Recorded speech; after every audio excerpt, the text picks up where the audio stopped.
الفيديو بتاع النهارده مش للناس اللي عايزة تتعلم إنجليزي، الفيديو معمول للناس اللي خايفة من الإنجليزي.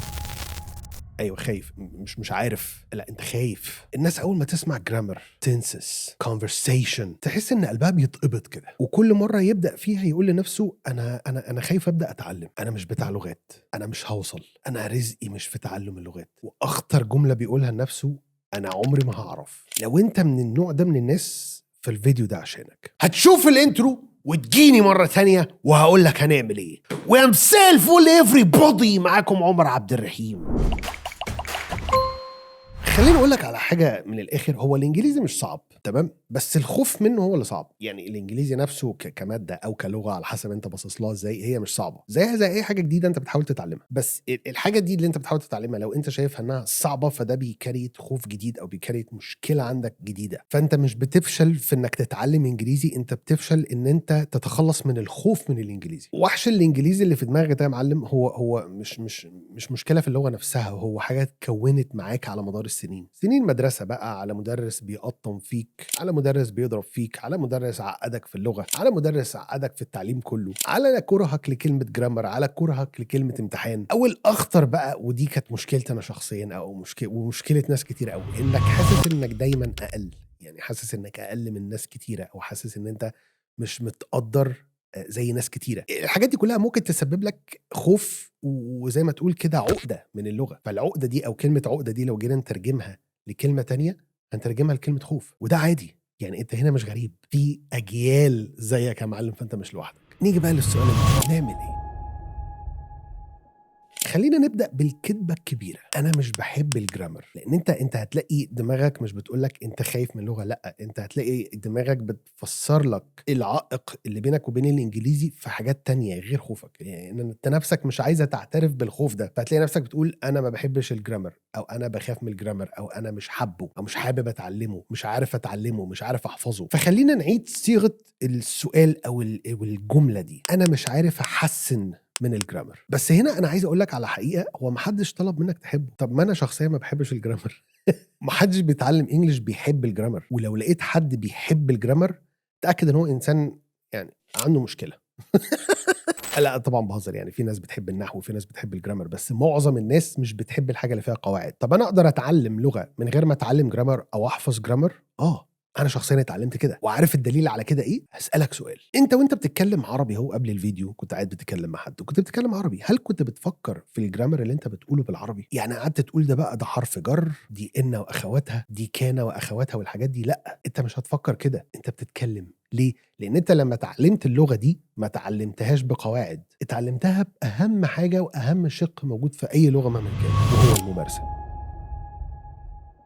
وسبب تاني انك سمعت ده كتير، يعني الكلام اللي انت بتتكلمه وانت كبير انت سمعته وانت صغير كتير جدا، فبالتالي هو مش غريب على ودانك. فانت وانت بتتكلم هتلاقي نفسك الجرامر بيتقال كده لوحده من غير ما تقعد تفكر. في برضه هنا سؤال تاني، انا ليه كل ما ابدا اوقف؟ يعني ليه كل ما ابدا اتعلم انجلش الاقي نفسي وقفت فجاه؟ عشان انت داخل تتعلم. والله دي الاجابه، يعني بكل اختصار. عشان انت داخل ناوي انك تتعلم اللغه. هو السر في اي لغه مش ان انت تتعلمها بالمعنى او اللي هو تذاكرها، السر في اللغه ان انت تبلعها. يعني من كتر ما بتسمع اللغه ومن كتر ما انت بتحاول تتكلمها فخلاص انت بتعمل لها ممارسه كتير وبراكتسنج كتير، فبتثبت معاك كل حاجه بكل جوانب اللغه فيها. فانت لو انت داخل تتعلم انجلش دلوقتي زي ما اتعلمته في المدرسة، انت داخل معركة انت عارف انك فاشل فيها. لان المعركة دي لو كنا خضناها زمان وفشلنا فيها فاحنا خلاص عرفنا ان الطريقة دي مش ناجحة. فلو قررت نفس الطريقة تاني برضو وانت كبير، انت برضو بتعيد نفس القصة اللي حصلت يا معلم. فهنا ده هياخدنا على النقطة اللي بعدها. انت مشكلتك مش في الانجليزي، انت مشكلتك، وانا اسف اللي انا هقوله ده، مشكلتك في الثقة.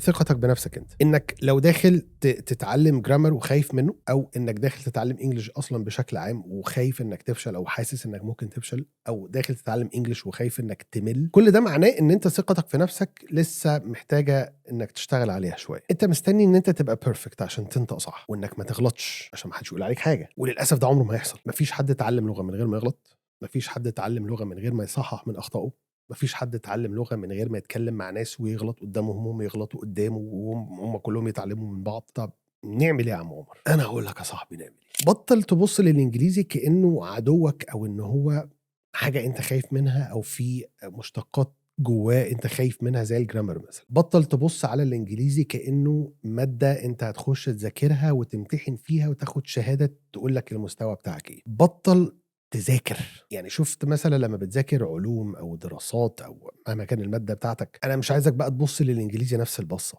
أنت محتاج تسمع كتير، محتاج تتكلم مع ناس كتير، حتى لو مع نفسك، إنما كلمات وتقعد تقراها وتقعد تحفظها وتكتب الكلمة 30، 40 مرّة ورا بعض عشان تحفظها، ده مش هيجيب معاك نتيجة. فالإنجليزي هو أداة، مش مجرد لغة بس، أداة شغل، أداة سفر، أداة كورس، أداة حاجات كتير أوي، فهو مش امتحان أو مش مادة. رابع حاجة، بلاش تبدأ بالجرامر، يعني بلاش دايمًا تقول لنفسك أنا هابدأ أتعلم القواعد، لأ، لأ خالص، أنت أول حاجة تبدأ بيها هي الكلمات، ومن بعد الكلمات إنك تسمع كتير أوي عشان تقدر تركّب الكلمات دي في مواقف عدِّت عليك. ابدأ بجُمل صغيرة وقصيرة عشان تبقى أسهل وتثبت معاك أكتر. أهم بقى نقطة وأهم خطوة واللي هي النقطة ال5 ودي اللي أنا هاقفلها، اوعى تخاف إنك تغلط.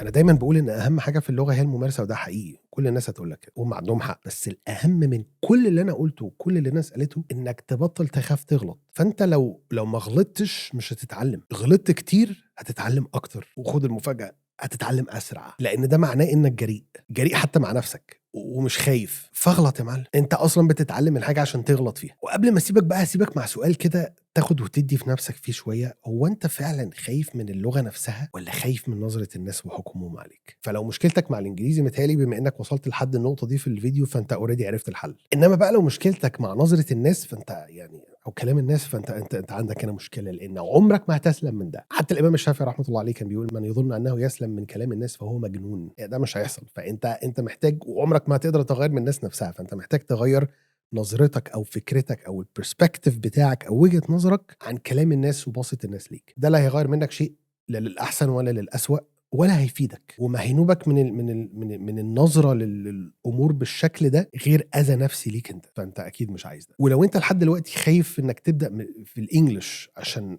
خايف من حاجات كتيرة أو من نقط كتيرة أو عندك تخوّفات كتيرة، فأنت مجرد ما تبدأ وتاخد باع شوية كده حتى لو بسيط أو تاخد خطوات بسيطة، هتحس إن الموضوع أسهل بكتير مما كنت متوقع أو متخيل. ولو عايز تتأكد من ده شوف الناس كاتبة إيه في الcomments تحت في الفيديو، وأول ما تبدأ هتحس إن الإنجليزي أضعف بكتير مما أنت كنت متخيل. يا رب تكون اتبسطت النهارده أو استفدت. Thank you so much for watching. أشوفكم إن شاء الله الفيديو الجاي.